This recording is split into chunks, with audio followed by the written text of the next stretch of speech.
We are live. Yay! Hey, bro, you made it just in time. Right.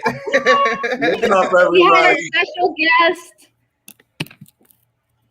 We have a special guest. We have Nick Luis from the New Rican Poets Cafe. Yes. Welcome, I'm from Nick. Brooklyn. I'm from Yes, represent. Thank you so much for having me, guys. It's so nice to be here and just like chat, and thank you for having me. God. So it's my joy. You're one of my favorite people. Tell the people what we talking about this week. Ooh. This week we are talking about pride. Yes, pride, rainbow colors. Yes. Nick produced a pride event in Lower Manhattan this weekend. It was awesome. Yeah, it was awesome. I brought a very dear friend and her daughter and her niece, and we had a great time. The poets were moving and they were delightful. And my friend's daughter had never been to a pride event. She was so happy. Oh, that's so awesome. Yeah. That makes me feel special and like warm. Yeah, it was her first like weekend in Long Island. She had a great time. Oh, nice. Love that. Yeah. And it was awesome. And you looked beautiful with your partner. You were so happy. Thank you. Yes, Jamie Pinheiro. Yes, he always comes to like my events, always supports me. He's always there. We're always gay together. I'm just happy. Let's get it started. Let's get it started. Nick will start. Don't you worry. Right. He's not a shrinking violet. No. I'm more of expanding. Like, okay, let's go. He's an expanding star. So it was sort of a pride event on Saturday where we did have queer folk and we did have like a queer band. We had a drag queen and we did have members of the LGBTQ community do spoken word and such.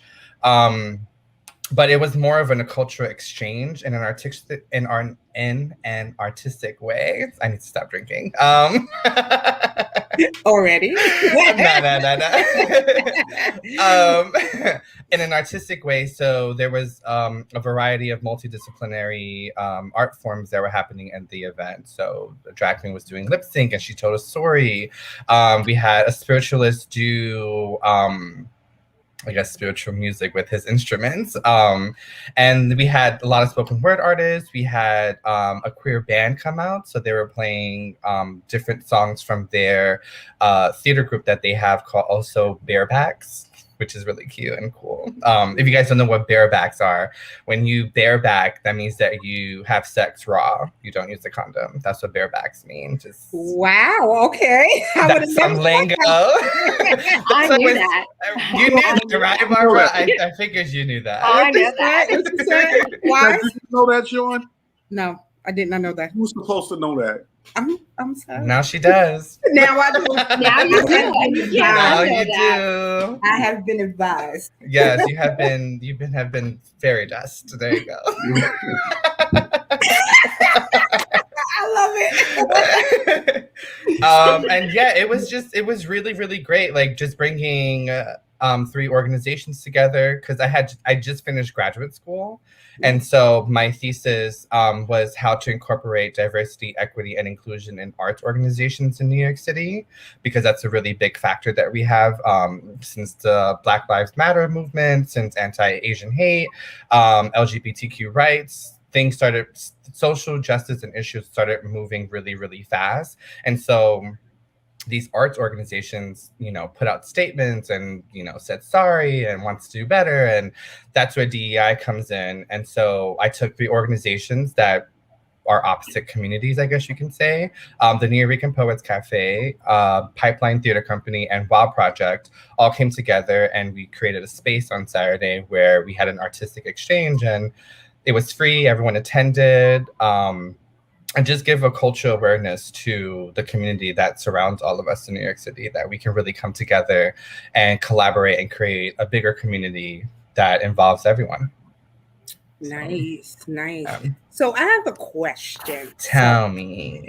Me and Wise, this is my brother from another mother.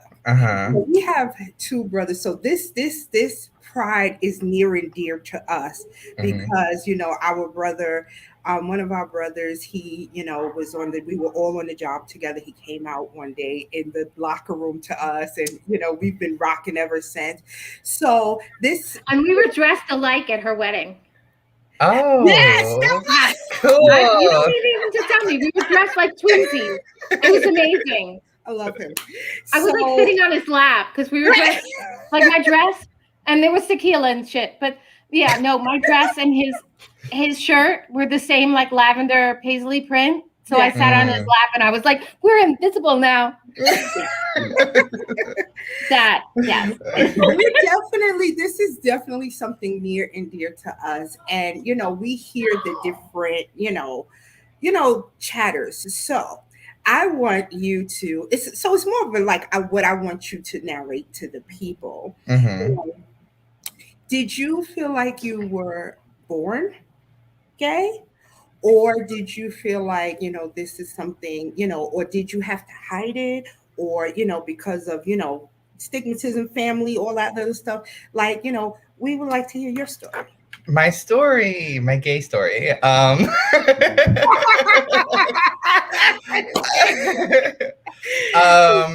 Yeah, so I mean, entirely, I think I'm not from this planet. I think I'm something else. But that's just another podcast episode. But no, I really, truly, honestly think that I was born gay. Like I've tried to be straight. I try to have a girlfriend. It just does not work. It just doesn't work. Like it's just like ever since, as far as I can remember, like I've always looked at guys the way that guys look at girls, vice versa. Whoever you're attracted to is how I looked at men being attracted to them. As like young, like really, really young. And to me, I always thought that was normal. Like as a human being, like, oh, that guy is cute. Like, and like I'm like 10 years old, like, oh, he's so cute. Like, oh my God, do you see him? And then you hear everyone around you like that's not okay. And so you start to develop that like, oh, maybe I'm doing something wrong, or maybe I shouldn't do that. Maybe I shouldn't like guys, or maybe if I do this, I'm gonna get in trouble. And so growing up, I basically did have to hide who I truly was because family would just call me like faggot and like sissy, you're a punk, you're a crybaby, you're such a girl. And even in school, like was the same thing. So I just always felt like I just needed to, and I was very quiet. So I would just be to myself. I wasn't as like now, like, so yeah, I just, throughout even like in junior high school, I came out after high school actually. So I had graduated early at 16, and it was that summer that I was like, "Ooh, I kissed a boy and I liked it." But I was also that song, but it's a girl. It's Katy Perry. Right. Like by the way, I do a lot of referencing, so if you guys get it, brownie points to you. Name that tune. Name that tune.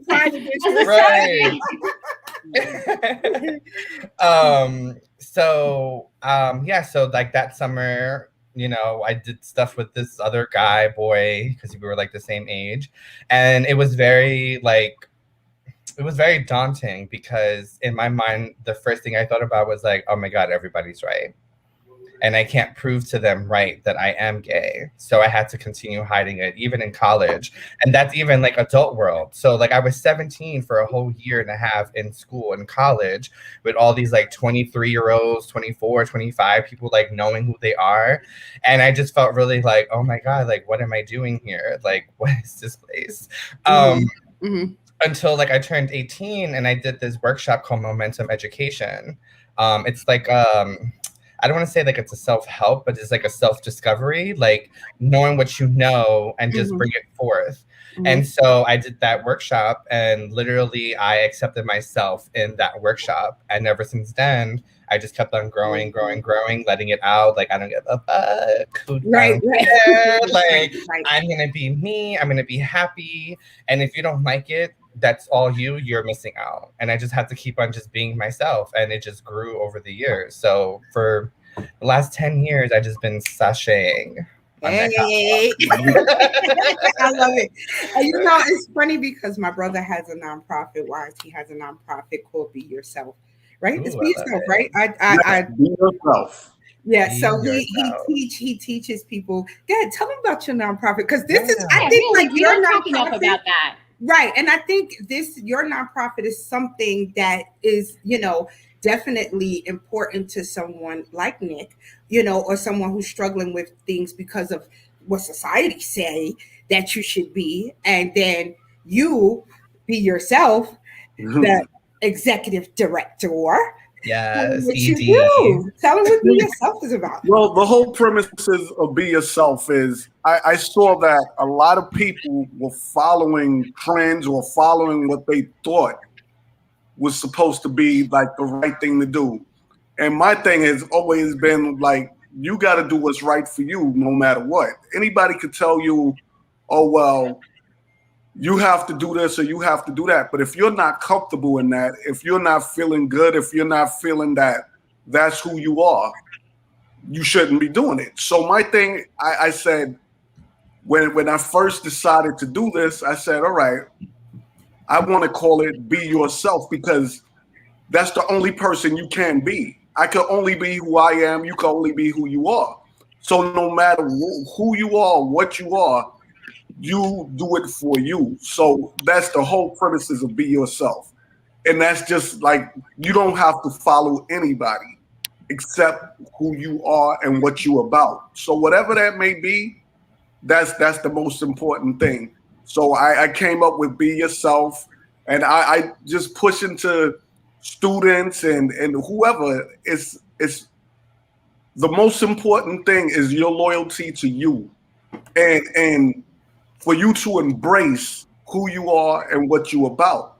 It's not always, everybody's not always going to agree with what you're about or who you are or what you do, but that's not important. As long as you're good with it, and as long as you can embrace and love yourself, that's the most important thing. So that's why I push Be Yourself. That's so important to me. I'm drinking water tonight. I'm going to drink today. Yes, drink to that. Water. Cheers. And we're drinking. Yes. That's kind of the catchphrase, unless if you haven't seen the other episodes. And we're drinking. Yes. And we're drinking. Okay, cool. We're Gotcha. And we're drinking. So that's important to. I love that. Do you have any like programming or events like? Yeah. Well, I don't have it to support that as much as I should, honestly. But going into this next year coming up, I'm really trying to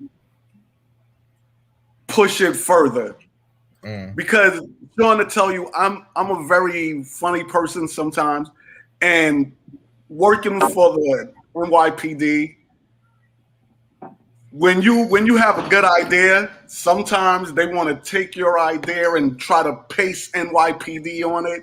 And I have had people like, oh, you know, that seems like such a great program. What can we? And I'm like, nah, you can't do nothing for us. Thank you. But we have this. So it's like I took it. It's going slow, but I'll rather have it go slow and build on its own than have people come in and trying to change the narrative of what we want and try to make it their own for their own agenda. Right. Like I said, everything about Be Yourself is about the person and the people, and you just embracing who you are and what you're about. So I don't want anyone else coming in and trying to change the narrative and and spin the agenda. So I'd rather just take his time. So I'll build it as we go. Take your time, but your message is very important. And I think it, I brought it up because I think it's important to, what we're speaking of pride today, because a lot of people struggle in this area when it comes to gay pride and stuff like that. So, I think that, you take your time, but I think your message is very important. Yeah, and it's very, it's needed. And with that, it's like, it's what we spoke on this like a few episodes ago, because like Shawn said, our brothers, when our brother came out to us, I was so like, it made me feel so proud, because I'm like, all right, this shows a person's trust and love of you, because I know it's not easy. And when he felt like at ease and comfortable enough to say, listen, this is what's up, and I want you guys to know, and I was like, wow, okay, that's what's up. Yeah. We was very proud and very happy. And I tell my brothers all the time, if anybody mess with you, we on it. We're on it. I love when people tell me that. I was like, thanks. Baby. No, you don't understand. Like, somebody made glitter-covered strawberries and tried to pass them off. And the Shawn Collective almost went to like Edison, New Jersey to beat that woman to death. Yeah, we, like I just, I believe in I believe in friendship. I believe in, and me and Wise have been, that's my brother from another mother. So like we've been rocking since when? Like what, 09, 08, something like that. And we've been there ever since. Like, and then like even when our other brothers, he came out to me and another friend. And it is so funny because it was so on his heart. It was so funny the way he did it, because he just like, he came in the house, me and another girlfriend's house, and he goes, if y'all haven't guessed by now, I'm gay. And we were like, oh, Love okay. I really, I mean, I don't know him well, but I know him enough to like, how did you hide it? Like, he is English. Like, why would he hide it? Well, one of their moms, you met both of them at the wedding. One of their moms is very religious, so she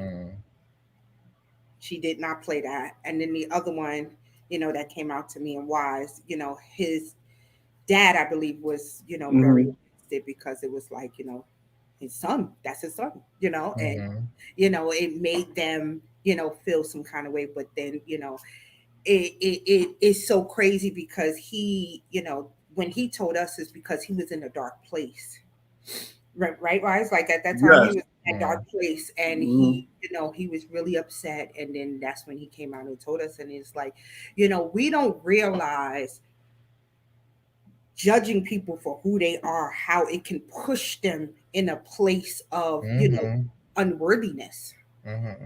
You know what I'm saying? And, we met them where they was, and we loved on them, and we are all friends, brothers and sisters. 10 years later, we all don't even work together anymore, and we are still just as much as friends. And, and it's really important. Like, we are just, we are like, we all live in different boroughs now, me a different state. And it's like, anytime something comes up, it's like, we gonna be there. Like, we gonna be there. And we're excited, right. Right. So it's like, you just have to love people where they at. Like, exactly. And it's not the pretend love. It's the upfront, honest, loyal, real love. Because my thing is, if you really care for someone and you're sincere about your feelings, you're going to accept that person no matter what. Now, does that mean we agree on everything? No, you don't agree on everything. No friend, family, anybody agrees on everything, because something's wrong with you if y'all agree on everything. Right. But just to be real and honest and sincere and open for one another and be there, that's just the most important thing you could do.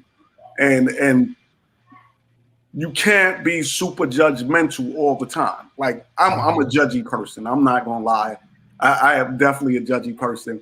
But, you know what, you say that, and I don't feel that, but maybe because I am who I am in your life, but I don't feel like. No, but see, let me break it. I say that because I know, yes, I'm judgy, but I have friends that taught me, like, all right, you could be judgy, but you could be open also. You know, everybody has an opinion, so you could feel what you feel, but you gotta be a person that's willing to say, all right, I feel this way, but I could be wrong. And then when someone explains something to you, you're like, oh shit, I never thought of it like that. Mm-hmm. And you get it. That That's part of like learning. Like you can have a trait, but you can learn to like undo it or like hide it or like, you know, manipulate it to where it's like not just that. Right. So. But that's one of the things, like I haven't known you long, but we became like genuinely good friends in a very short period of time. Mm-hmm. And you're like my generation, like age-wise. Mm-hmm. We won't crunch the numbers here, but that's confidential. Right. That's confidential. But anyway, it was different then when we were coming up, when we were 18. It was very, very different for a young man or a young woman to come out as being gay. Mm-hmm. It was very different. And I mean, one of the things, it just seems that there's still a lot of people who are in our age bracket who have issues with expanding the rights of people who are other. Mm-hmm. Yeah. And it's kind of like I'm usually not the serious person on the podcast, but like I'm the oldest person on the podcast, so I've seen this shit. I've seen people like be kicked out of their house, and I don't get it. Yeah, my boyfriend was kicked out of his house. It's scary. It's sad. Like, it's sad because, first of all, you know, to me, if you kick out your child because he's not what you expect, it's almost like then you love your child with conditions. And then how do you actually love your child with conditions? But see, also with that, I think it comes down to a situation where the person or the parents or whoever, you're not secure enough in yourself. Yeah. Because remember, our parents are human too, so they're not they're gonna be at a certain level or like comprehension. Then, like for example, like I'm 28 now, and I think about like my mom and my dad at 28 having me and my sister, and it's just like I don't know if I can handle 2 kids right now, and I'm 28, but then they were 28 and they were able to deal with it or like change their lives or do something different. Like it's like, one second, where's my point? It's like they were at my age and a certain developmental stage, and like I think about it and it's just like, wow, like if I felt this way at 28 thinking I can't take care of 2 kids, but they did it at 28 and I'm at a place where I'm still growing, developing as a person. Imagine them with 2 kids not able to do that, like not able to grow and develop the way a 28-year-old is supposed to.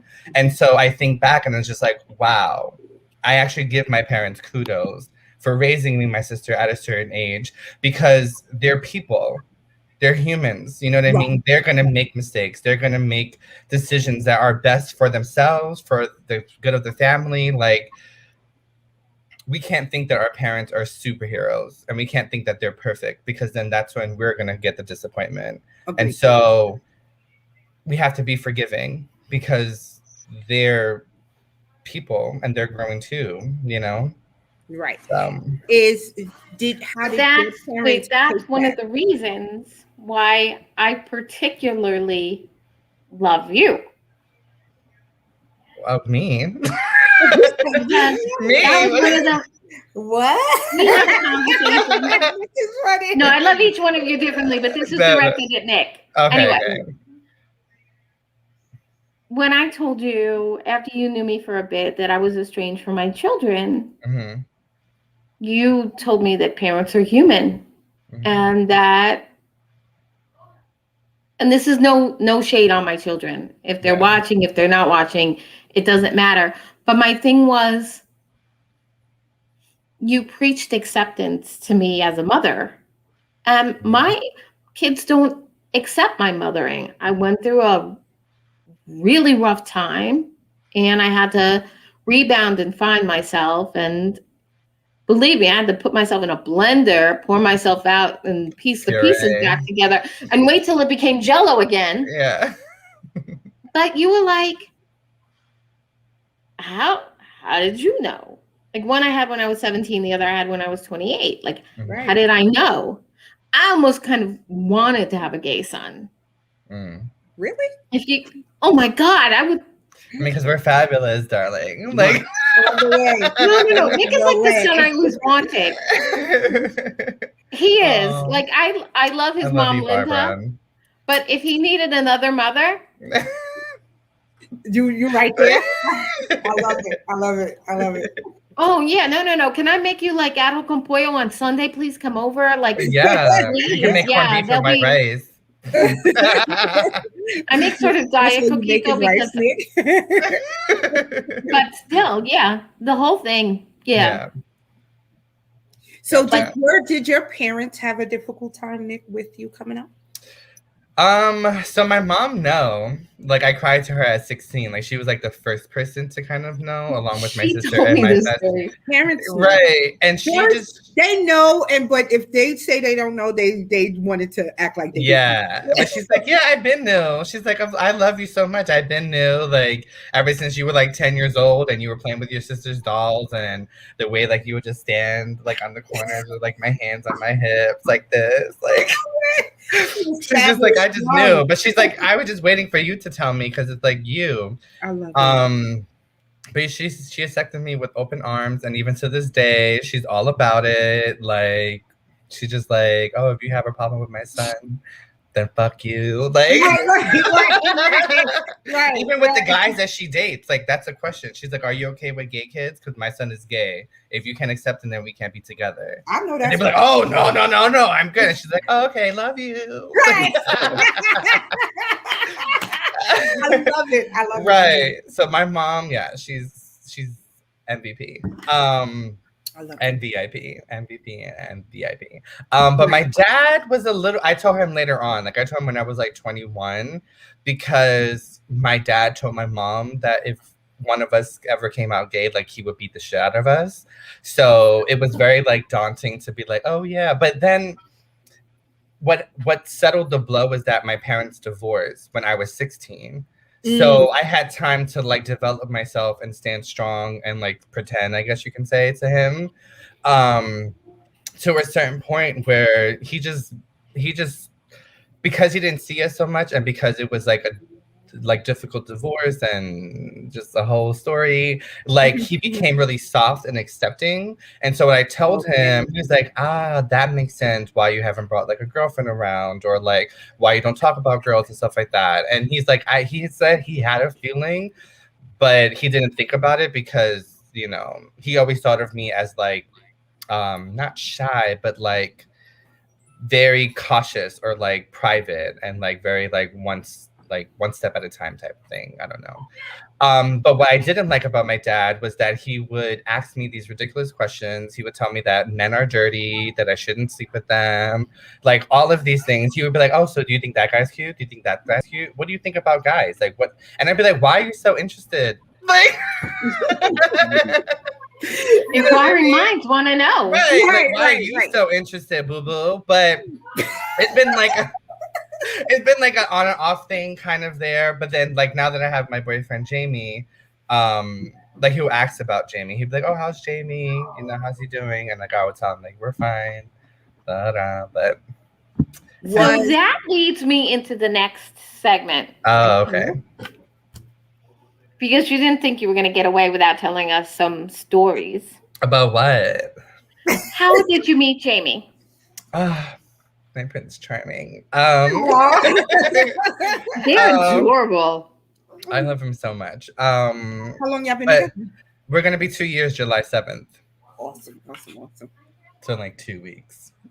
Look at He can come on camera if he wants to. No, he's at work. Okay. He's not here, yeah. But he knew I was doing this. So I was like, oh, watch the episode. But he's probably working. So, but we met on this app called Scruff.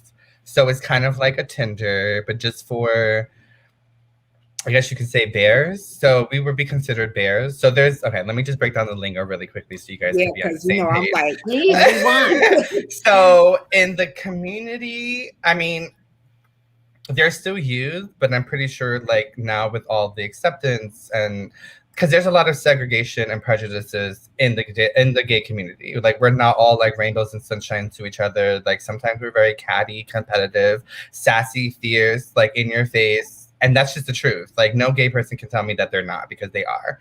And so we have like these certain groups that we kind of fit into and that we like segregate to ourselves and all of these things. So me and Jamie would be considered be in the bear community. So that could be like husky bears, men that are really big, muscular, has lots of hair, really scruffy, something like this, but like a little bit more like and in different varieties and shades. Then you have like the twinks and the femmes. So those are like the really skinny Abby guys who are just like really tall, you know, or they could be really short.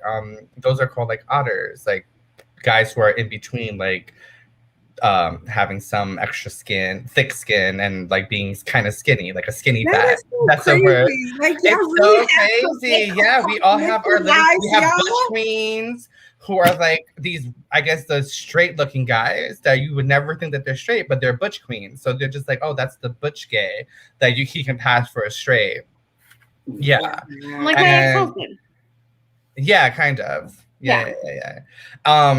So those are like the different like types of groups. I'm pretty sure there's so much more that I probably don't even know about because I'm like always learning about something new every day. So Scruff is for the bears, and then you have Jacked that's kind of for like muscular, like working out athletic guys, mostly white men. Then you have Adam for Adam, which is something like it's just everybody. And then you have like other little ones that you're just like, why do we keep creating apps? Can we just all be in one? Like Tinder? Like I'm about to create an app for all y'all. How about I'm about like it's just like come on. All of y'all gonna be the only one I've ever seen operated in real life was Grindr. Oh yeah, and Grindr is usually everybody. And then you have Growler and Grindr are kind of like the same thing, but one is for like bears and like all the animal groups like wolves, otters, all that other stuff. And then Grindr is like kind of everybody, but I don't know, it's just there's a lot of genitalia on Grindr. Yeah, so it's more like a quick fix kind of app. While you know the other ones, they're all hookup apps, but that's like mainly like if you're gonna get fucked when you go onto that app. That's just basically it. Like all the other ones is more conversational, like more getting to know you. Maybe we'll hook up. I don't know. Maybe we'll be friends.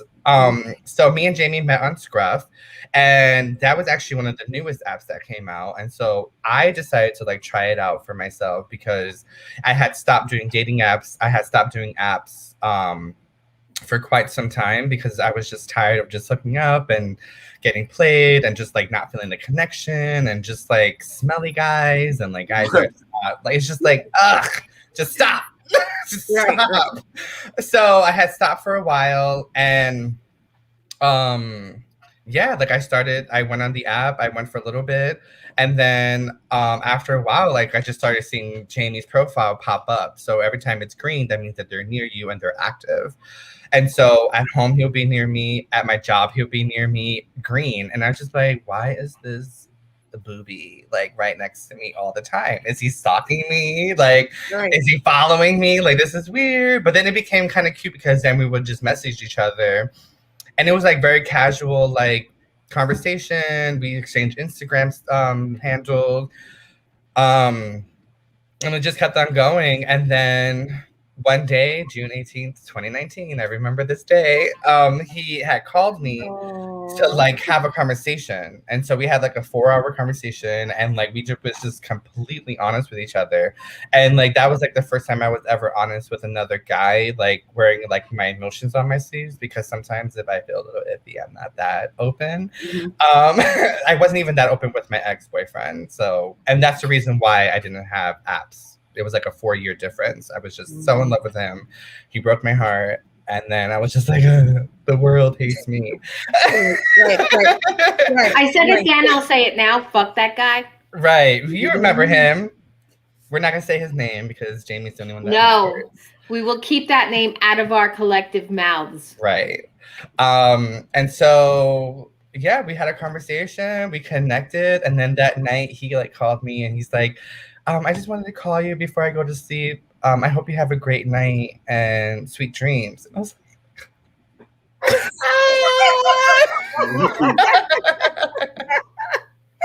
and so it was so sweet, so random, so out of nowhere. And I knew, I was like, he is a keeper, because it's so rare for someone to be, let me not say someone, let me speak from the I in my experience, for another gay male in the community to be that genuine, that sweet, and that warm instantly in that way, because we just had talked hours before. You know what I mean? So there must have been a connection to make this guy come out of his shell and be comfortable enough to tell me good night, sweet dreams. Because he didn't have to do that. He could also text me. You know what I mean? Which also would have been really great. But to actually call me and say, hey, it felt really like not traditional, but like I felt like an old soul. Like, yeah, like I just felt like, oh, this is like old times. Like someone just calling me saying, like it was a romance thing. Yeah, it was so romantic and so nice. That's dope. And so ever since then, and that day on, we talked. There was not a day we did not talk. So we kept on talking. And then a week later, he had video time me or FaceTime me, because he's like, I hope you're not a catfish, because you look really cute in your pictures, but you might be ugly in person. And I was just like, no, I'm not ugly. And he's like, do you have teeth? Can you smile for me? So I'm like smiling to him. So that's why I'm just like, yo, right. So we did a video chat, and that was like 7 hours. Like I didn't go to sleep till like after midnight, because I had ordered chicken fingers with French fries. We were just like talking. Like we have so much in common. And so the next day he's like, do you want to go out to that diner you got the chicken fingers from? And I was like, yeah, I will. It's across the street from my house. And we went on a date. He smelled so good. He had a like nice little earring, his hair gel bag. I was like, ooh, he's a boppy. And so he's 5'7" and I'm 6'2". So there is you do not look like you're 6'2". I know everyone tells me that until I see them in person. He's huge. And we hug a lot. He's the best hugger, because I'm like pocket size. Yeah, you are. I got really pocket size though, didn't I? A little bit, yeah. Yeah. Yeah, I was like, yes, go up. But he's big, like he's Matt's size, Shawn. Wow, okay. Yeah, like he might be like Kevin's size. Okay. Yeah, I'm a cute big bear, so like I just be like, he's thick and cuddly. Yeah. But like easy to cuddle. Yeah, easy to cuddle with. And so, but Jamie is also he's short but stocky, so he's like it doesn't show as much unless like we're literally standing up straight together, and I'm just like this to him, and he's like, okay, babe, you're making me feel short.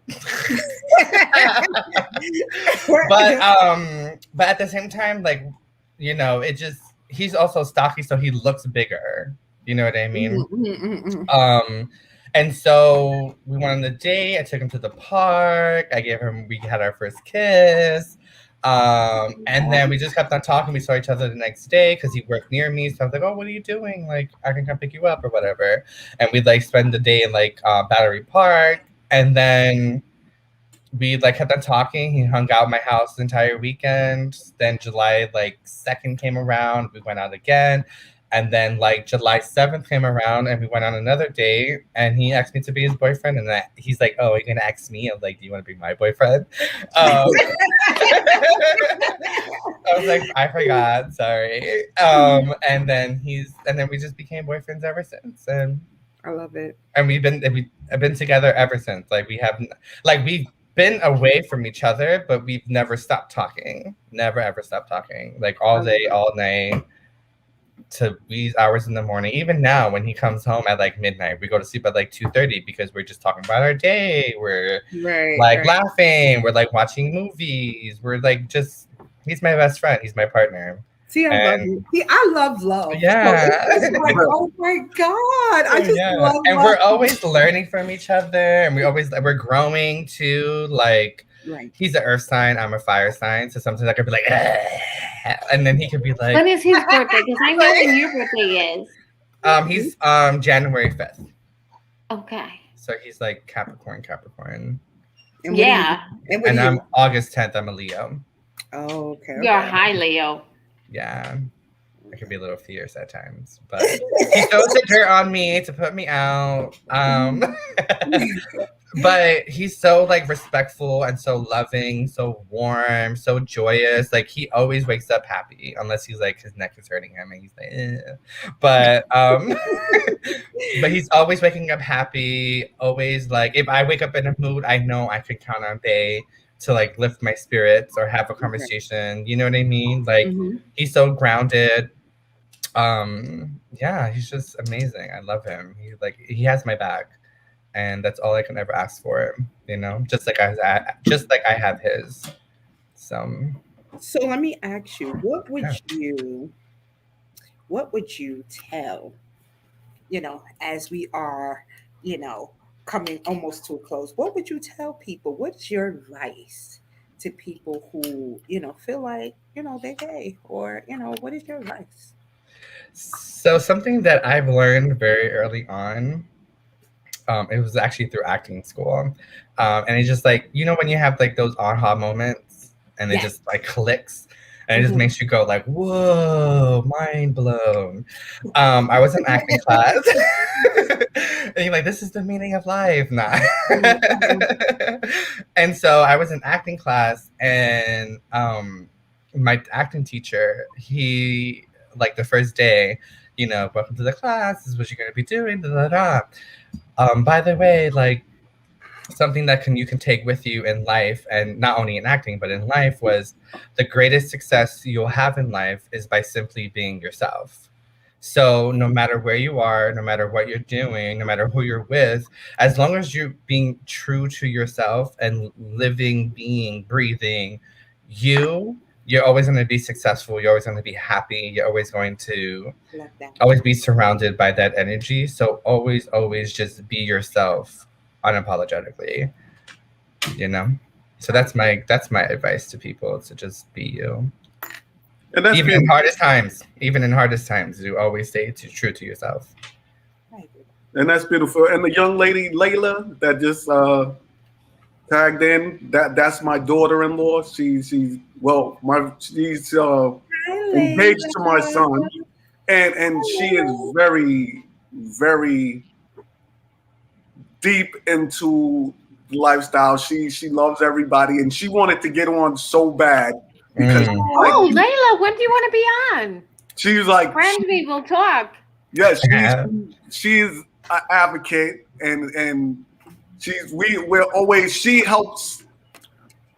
helps me to understand a lot of different things, because like I said, we sit there at family dinners and we go over everything. We talk about anything you could think of, and everybody has their opinions. And like I said, it's good to do that because I think you learn from one another. Yes. You get different perspectives from one another. Yes.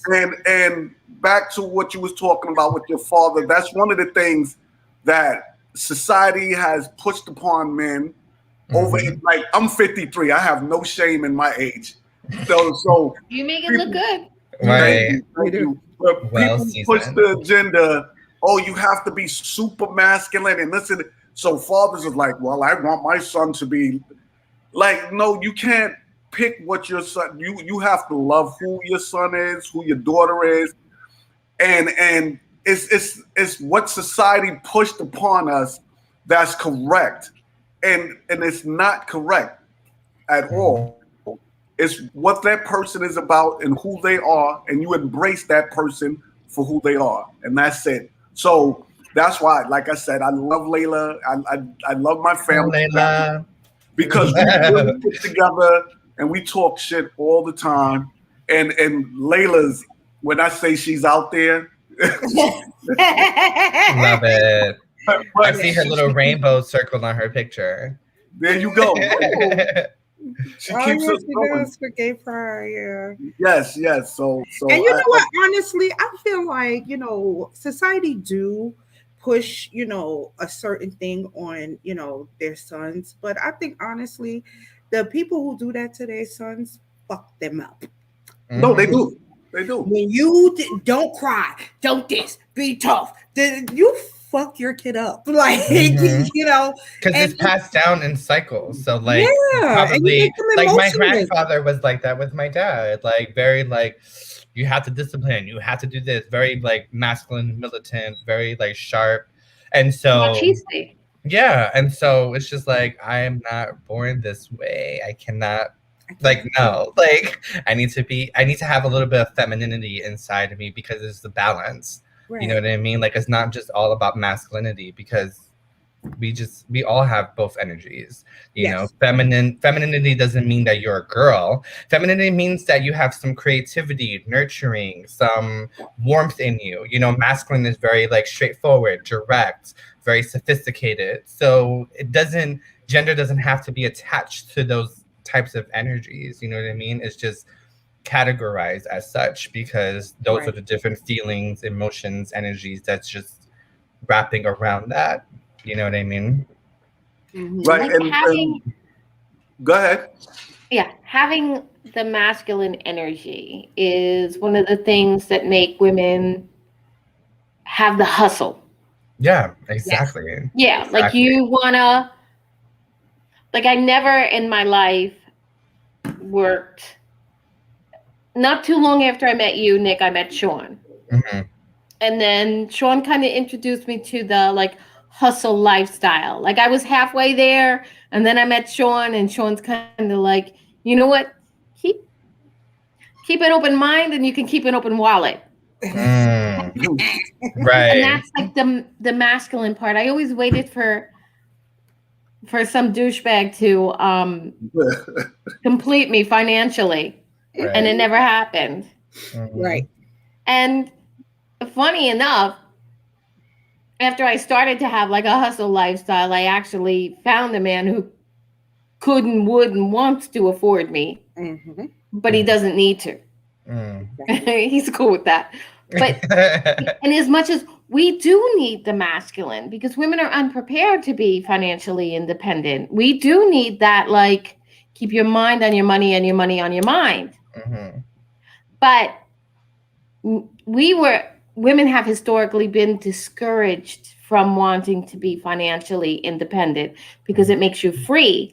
And men have historically been discouraged from being nurturing because that's embracing their feminine. Right, exactly. And in as much as I believe that deep down inside, every person is bisexual. Every single fucking person on the planet, whether they can't, wives, don't contradict me yet. Wait. I'm just saying. I don't think that bisexual. I think gender fluid. Yeah, I think it's because bisexual is like the sexuality and what you do during sex. Because I don't think I'm bisexual. Sex is my jumping off point. Nah. Like, but like, I think I think it's more so like having a dual energy. Like we're on a spectrum where anyone is not completely masculine and anyone is not completely feminine. People fall on that range throughout when it comes to that type of idea and like that, you know? Exactly, Layla. Sexuality is a spectrum. Like I always thought my partner was really sexy, and then I saw him as a dad, and the joy of being the dad, of being the provider and the caretaker and the listening ear and the advisor and the things that he does for his kids as the dad. Mm-hmm.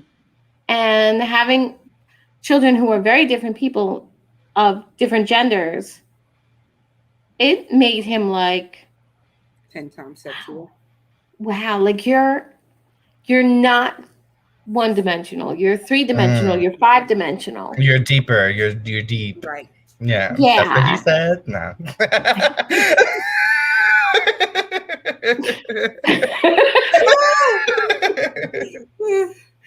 But you see, once again, this is where me and Layla will sit and debate this for about an hour. Because, like she says, I'm with Layla. Sexuality is a spectrum. And okay, I agree with that. But when you say, like, everybody's bisexual, what do you mean by that? So I see Layla's comment. She's like, I'm pansexual in a heterosexual relationship, and people just assume I'm straight because of it, but I'm very far from straight. So like being a pansexual, meaning that you are attracted to anyone regardless of gender. And so it's like pan, think of it as like a pan, panoramic view. So you're just going Wait, Barbara, is there any way that we can? I want to hear Layla's perspective. No, you don't. We got 10 minutes. Is there any way we can shoot Layla? I think I can emulate Layla's. I think I can emulate Layla if she's not able to join. I think I can emulate her energy because she's in a heterosexual relationship because of a man is in that spectrum. And that's in the spectrum, and that's who she's loving. That's who she's loving right now. It can change tomorrow, and she could be like, okay, well, I don't love you anymore. I'm going to go to someone who dresses up as a woman. You know what I mean? They could be a man. Nick also does drag. We didn't even talk about what you do.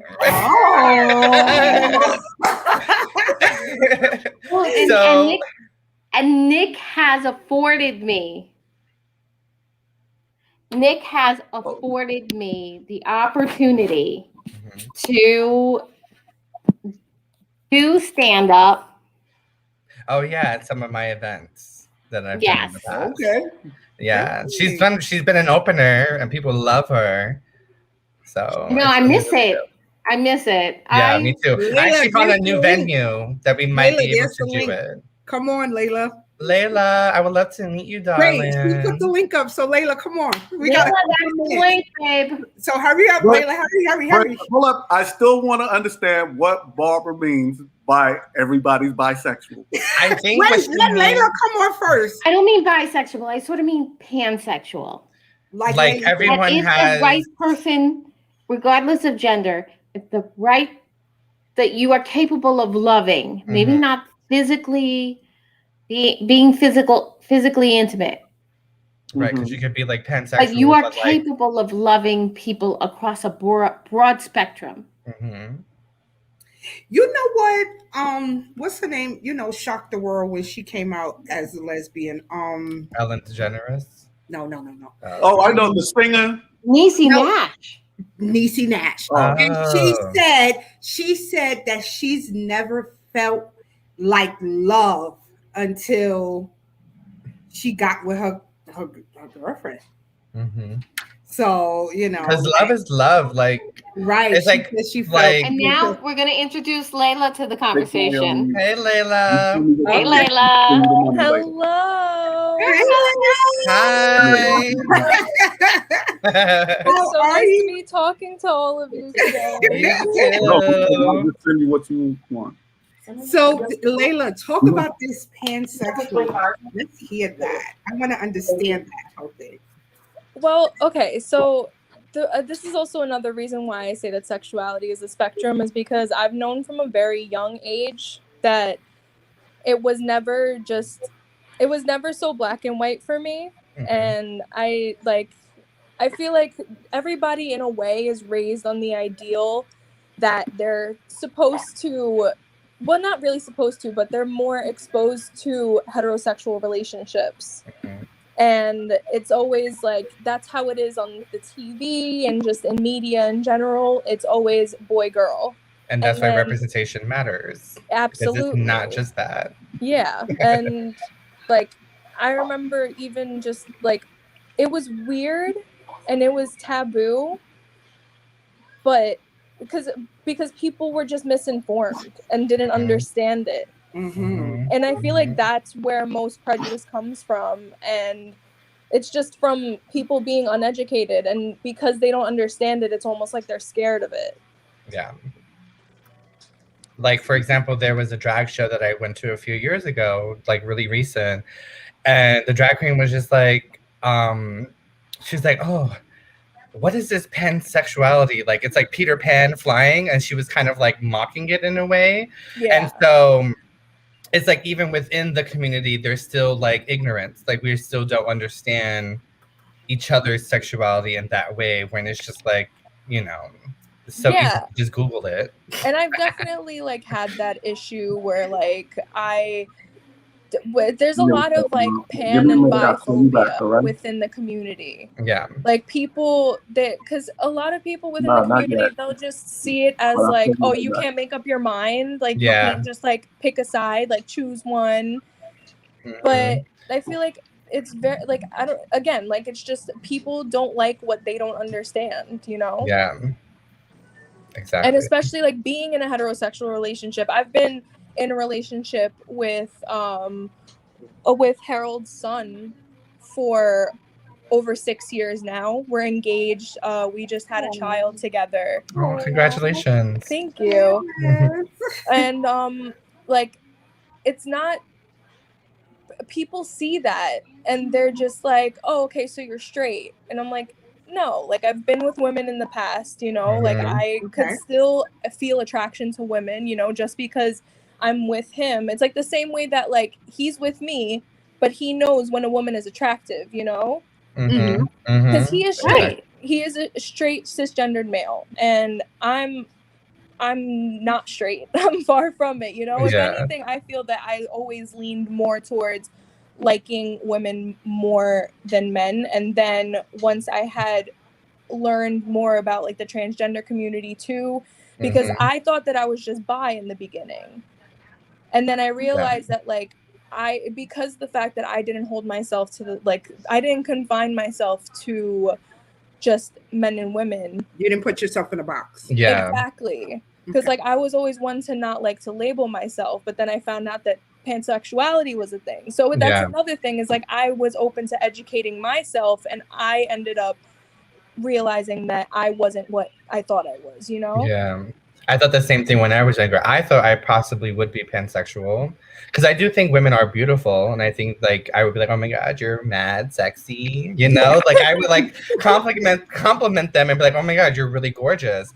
But as far as like that, it just never surpassed. And then that's when I was just like, okay, so I'm not pansexual. Right. You know what I mean? Like you start to like ask yourself these questions, because you may see something in front of you and it's just like, and then it's just like you try to explore and dive deeper, and then it's just like, oh, okay, it's not actually what I do like. So you think women are gorgeous, but you won't go to a sexual type relationship, like explore sexually with them. It's like I would love to play with. I love to like. So I do drag. So I love putting on makeup. I love putting on the wigs. I love playing with girls' hairs. You know, it's just like, oh, this is really pretty. But I want to do your makeup one day. Right. And like, I would like be in a photo shoot with them, and I would like, you know, if like they were telling me, oh, be feminine with them, like feminine with them, I would like lay in their arms and be like, yes. If they're like, oh, be a little bit masculine, then I would like pluck her up and be like, okay, come here, booby, you know? But other than that, it doesn't go past that. It goes just to friendship. And then it's just like, oh my God, you're so pretty. Can we be friends? So we can take lots of pictures together. I am totally straight. I like, you know, men. I've never experienced a woman. So it's kind of like me. But I am a woman who can see a girl and be like, you are doing it, girl. You are. Exactly. So it's like that. Yeah, it's like that. Yeah. But it never became sexual. Like even even when I kissed a girl when I was like 14, it just, no fires, no flames, no sparks, no nothing. It's just like, I just don't like it. But when a man kisses me, I'm like, ah, and I just like, oh, like, I'm like, this is heaven. Come out. Right. Like the girl back here, it's like, Right. that's hilarious. But that's also, Shawn, remember, that's what one of our brothers told us. He said he experienced sex with a female, and he was like, at that moment, he knew 100% he was gay. I said it took the sex part for you to know. He was like, horrible. He said it was no denying it. Full disclosure, I've had sex with both genders, and I can't imagine sex with anybody being horrible. Right. Like, But even if you're not you into it, right? Because I can't imagine sleeping with a woman. It's an act of like intimacy. It's an act of. I could picture it being horrible. I'm sorry. Please don't misunderstand me. A man, the envelopment, Baby, like I am like it in my world. hetero. Yeah, I know. I'm stumbling over my tongue. Too much prosecco. But anyway, no, I have come to the realization that I'm way more drawn to men than women. Like it's a 90-10. But love is love. Right. Love is love, definitely. Sex isn't sex because both genders can suck at it. Yeah. Right, that's what I'm saying. That's why I can picture sex being horrible. And that's, I think that's the part he was like, oh no, a girl, nope, this isn't for me. And like, that's maybe she's just a frigid bitch. That's what it could have been.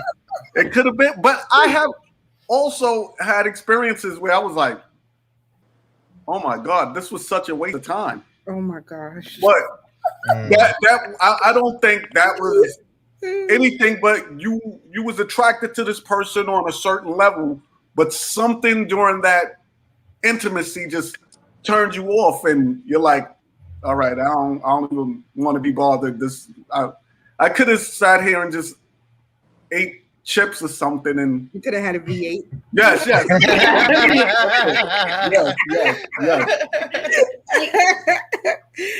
And it's also it's also like I said, when you're in my era, me growing up, I was always raised on you have to be a certain way, you have to be tough, and you have to. Oh, let's see, baby. Sorry, you have to be all that. But like I don't try to put that on my kids. Like all my kids think for themselves, thankfully, because like I said, you have to find your own path. You have to find who you are. Mm-hmm. So that's cool. And it is something else, a conversation that one of the rappers was saying, and I thought it was like so dead on. Like every guy is always like, well, I ain't gonna say every guy, but a lot of people are like, oh, I don't want my daughter to be gay, and I don't want this and that, right? But then those same guys want a threesome with 2 girls, and it's all right on that instant, but it's not.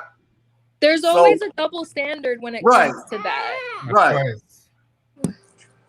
There is a double standard when it comes to sexuality. Mm-hmm. Yes. And the weirdest thing is that when you are pansexual, and Layla, please tell me if I'm right or I'm wrong, you have different roles. You experience, yes. Like if whenever I've been in a physical encounter with a woman, I've been the masculine.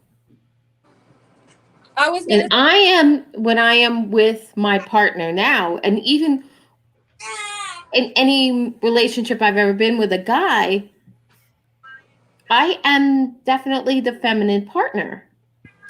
And I think that might be the reason why I choose to be in a heterosexual relationship, because I like to be the girl. Mm-hmm. I am clearly like a girly girl. Right. You know, I Yeah, can see- We can see do your this sticky shit, but spoon. I don't want to.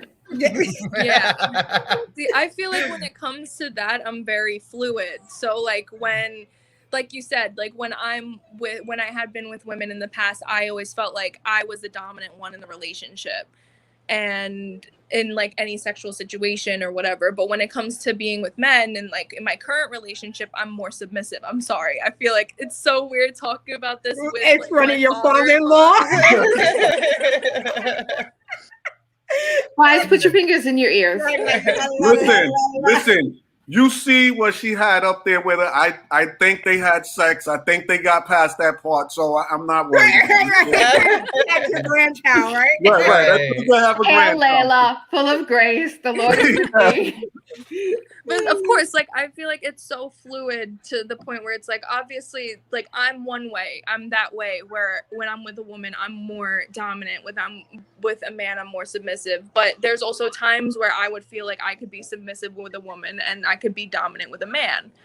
And like I feel like that's the issue that a lot of people go through when they're also trying to figure out their sexuality, their gender identity, is that the society puts this pressure on us to fit in a box or give ourselves a label.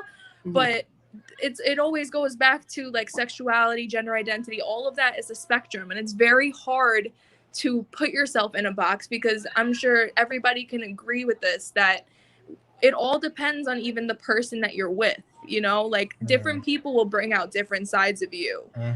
So you won't always feel that you need to be this one specific person. And it's just it's harder to like, that's why a lot of people go through the issue of like not feeling accepted too, is because it's like a lot of people don't want to come out either because they don't know what they are and they're afraid that like, oh, what if I have to come out more than once, you know, like, oh well, I thought I was lesbian. That's interesting. Like because when I was younger I hadn't had a good relationship with a man. So I just assumed that it was something having to do with me.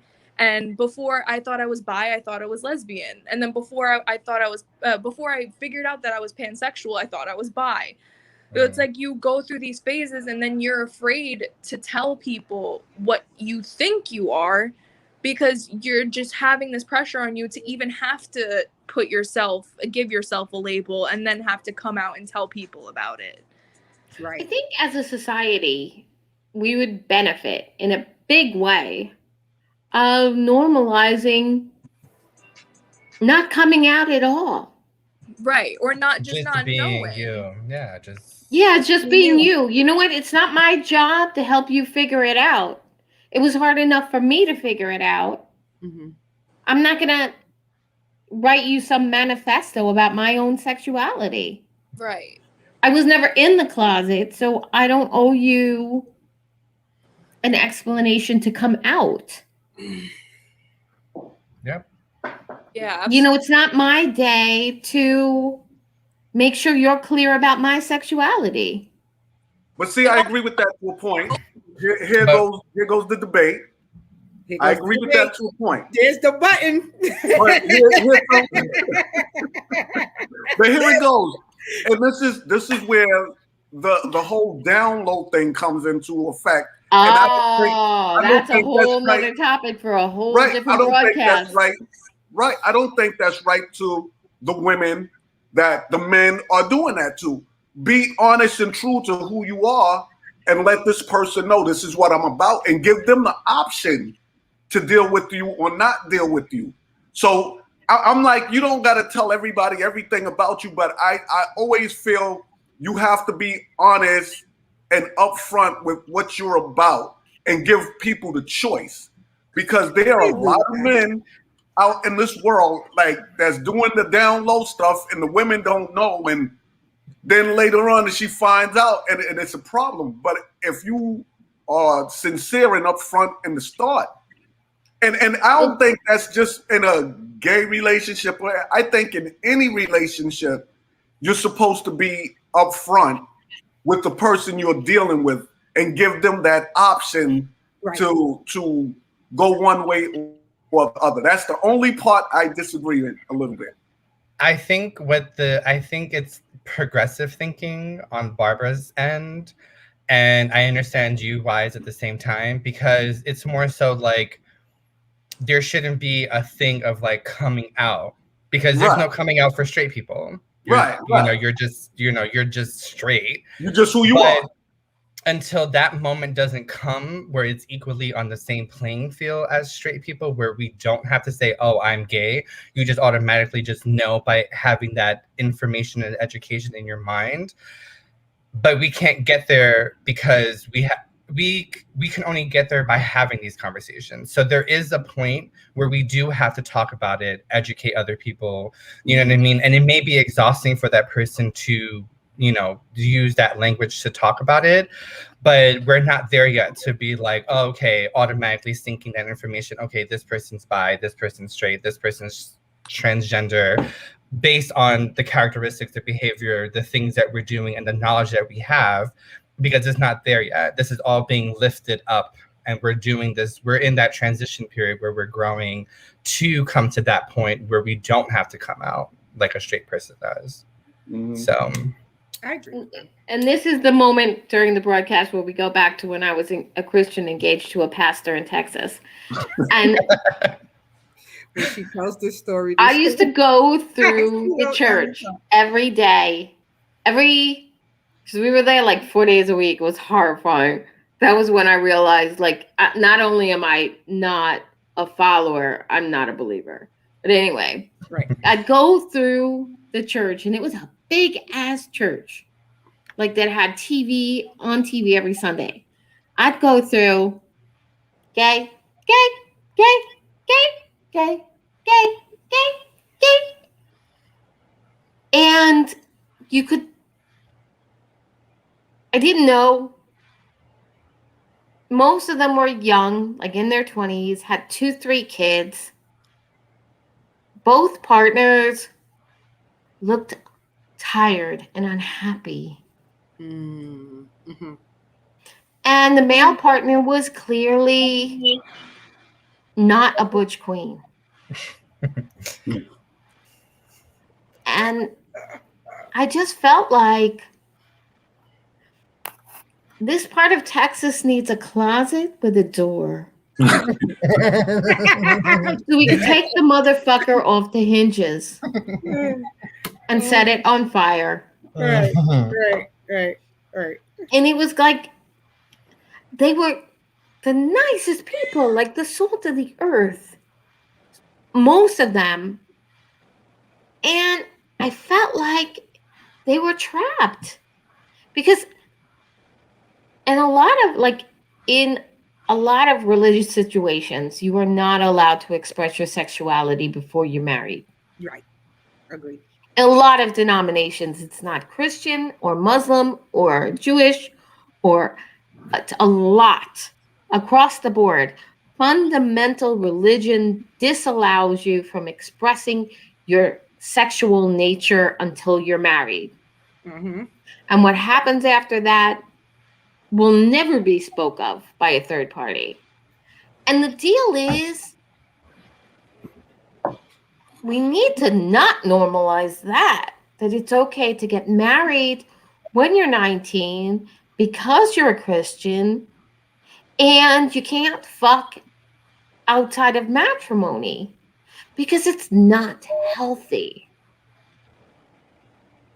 Like, in a perfect world, I personally had been expected to not fuck outside the boundaries of matrimony. It was the best I could do to not fuck outside the boundaries of my front yard. And it was like, and I failed at that. There was a tree,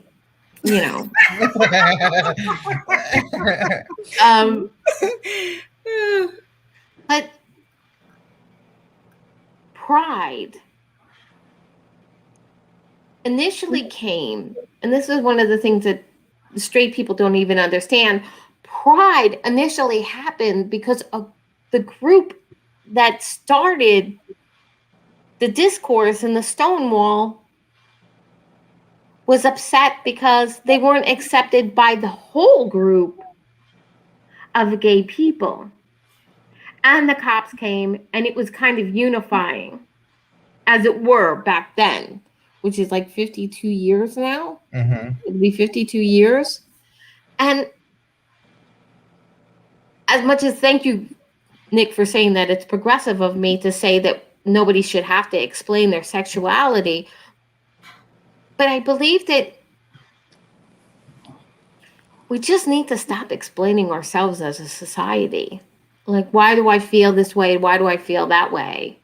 Why do I have to justify the fact that I stand up for others? Because that's like a big thing now. Like, social media questions us, like, who you're talking about. I'm talking about everybody. Right. Mhm. I'm talking about people. I'm talking about humanity. I'm talking about this and that. And people only talk about their small square of demographic Mhm.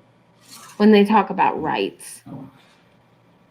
And that's like really the problem.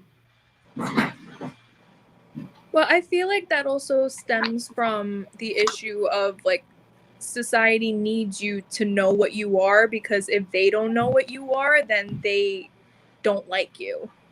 Or they're not going to try to understand you. Right. Because people like, well, we don't know. You know what I mean? Unless you're searching for the answer to know, you know? And that's what I feel like a lot of people are just afraid of what they don't know. So Yeah, it's an it's fear. automatic, like it's almost like instinct, you know? It's the same thing about how they would say like way back when, millions of years ago. I mean, that's probably way off. Like the amount of years is probably way off. Yeah. But, like they would say that like the cavemen would get scared at night because they didn't know the sun was gonna come back up. Yeah, You know? exactly. It's like, So it's just like, it's like the fear of the unknown. Like fear makes people do, or makes you feel a certain type of way. Like when you're scared of something that's like, of what you think is in the dark, but there's nothing there, but you're just using that fear. It triggers other things about you. Fight or flight, you know, like, no, get away from me. No, I'm going to run away, you know? So I think it's important to have these conversations because there needs to be that understanding. Yes. You know what I mean? Like we all just don't know, but we're trying to know, you know, as a society. We're trying to learn from one another, because I feel like if we step out of ourselves, you know, and be uncomfortable to get to know someone that we may not know about or understand or something, then that's how we can become more connected and more together. You know what I mean? And not so distant and separated and, no, you're going to be over there. No, I'm going to be over here. You know? Because we can all be accepting of each other. I believe so. But we have to do that work to get there. Yeah, absolutely. And I feel like that also hinders growth for people in the LGBT community, because the fact that we're forced to understand something that we don't even fully understand about ourselves, we can't grow as people because we're kind of predisposed to have this like, what, I don't get it feeling. And it makes it a lot harder for it forces us to be grow. something else than ourselves in order for us to actually grow into we're supposed to be. Exactly. You know, we're like all our lives we're pretending to people. I mean, you can agree with me or not, Layla, but I feel like the LGBT community, we grow up pretending to be someone else because to try to fit in, to try not to like be outside the box, to try to be normal. And then that takes away from who we truly are to grow into that person that we're supposed to be. You know what I mean? So it's a lot of like, we're growing up some way, and then we have to deconstruct everything because we were growing up with all of these things around us of what we should and shouldn't be doing. I absolutely agree 100%, because even I have gone through, like, I'm sure, I don't know if you have had this issue, or like when you realize your sexuality, or when you think your sexuality is something, then you're like, okay, so I'm when I thought that I was just lesbian. I was like, okay, so I'm lesbian. That means I either need to fit in the femme category or I need to be more butch. And then I'm just like, okay, but I don't feel like I fit in either. Yeah.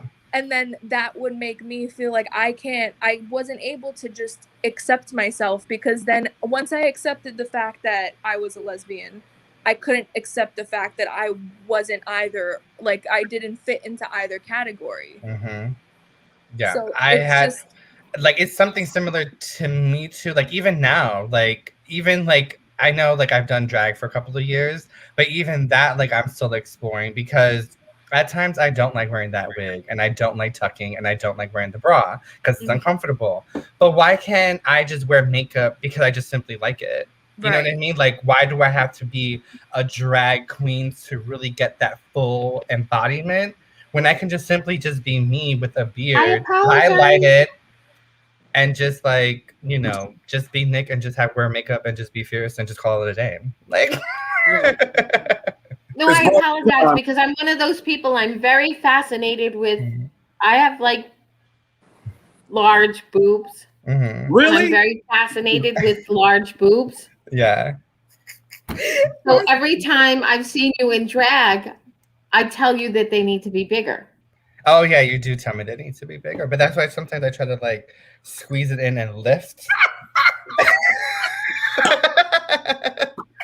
But it hurts sometimes, you know? Like sometimes it's a little uncomfortable. So I get like why women don't like wearing bras. Like try doing it from the time you're 12. Exactly. Waking fucking no, moment. I give you. Started from where society says we supposed to have a bra on. Right. I'm just like, y'all don't actually have to. Well, let's normalize.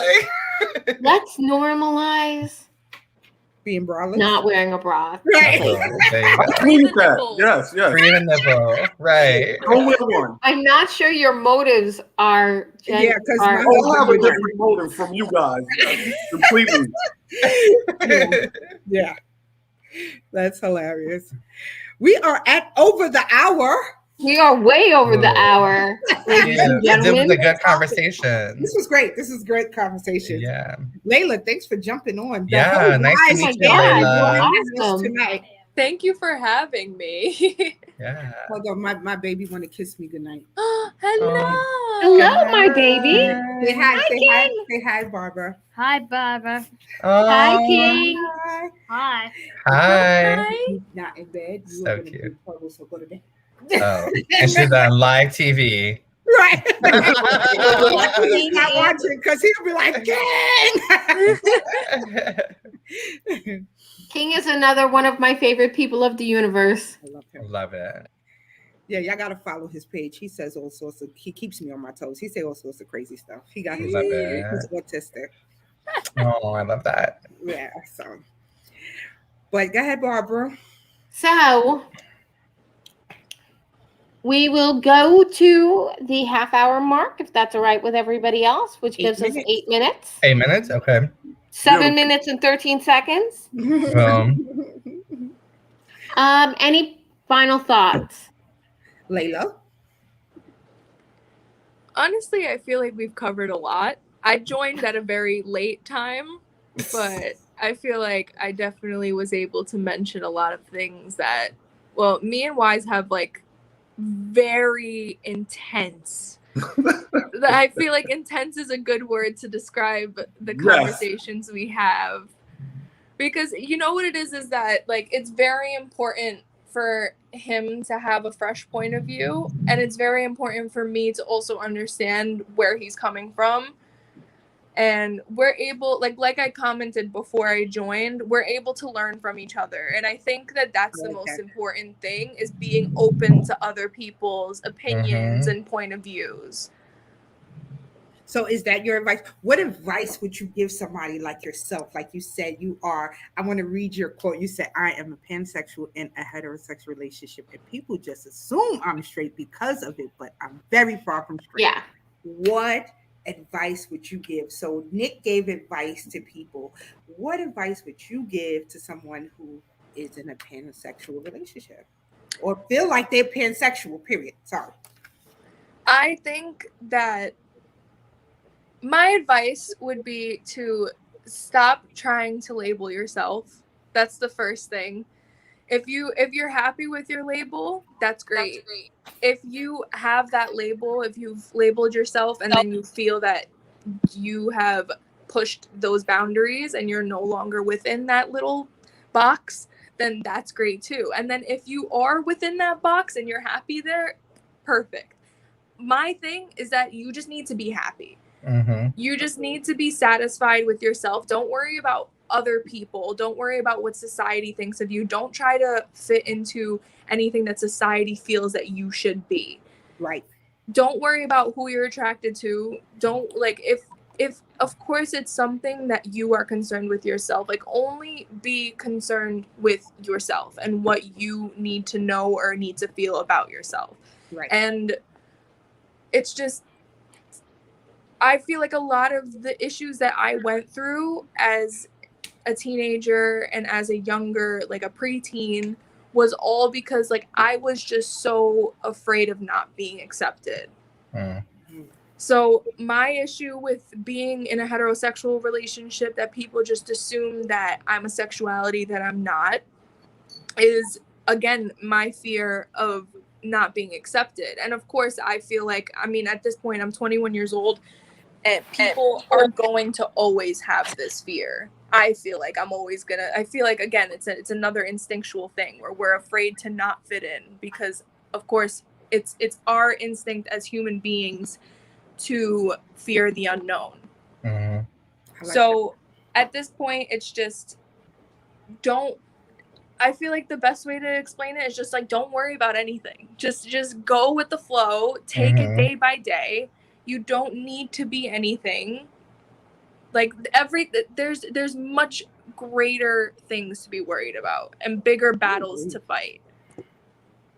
Right. I agree. Bro, what's your takeaway? What's your parting words? My parting word is, how can I put this? Embrace others and really try. Like Layla, I try. We sit and we debate about everything. You know me, Shawn, for years too. I'll debate about the color of the moon and the stars and everything.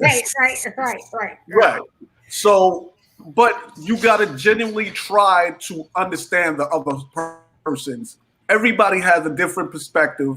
So you be open to everyone's perspective. And that's not saying you're going to agree on everything, but you should try to understand and try to empathize. And I think that's the problem with society.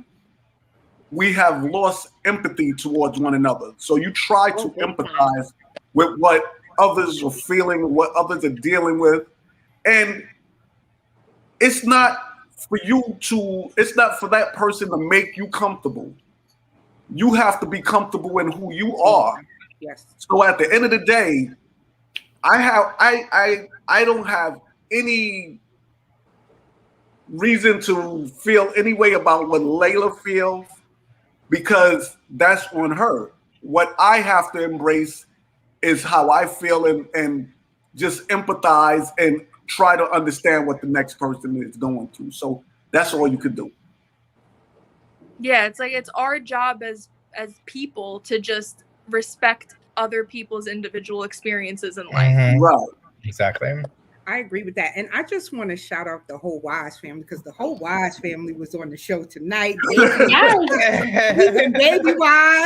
Wise made his appearance. Right? So, and that is a testament of, my brother and how he raised his flock and everybody who comes in on his flock, and I want to shout out to you for that, bro, because that's really big that everybody, that's love right there. On there, they're like, right, they're love. That's love. Yep, and I love it. So my takeaway is, I agree with everything everybody said. Be yourself, embrace others because, at the end of the day, love is love. And me, I love love. So it don't matter who you are.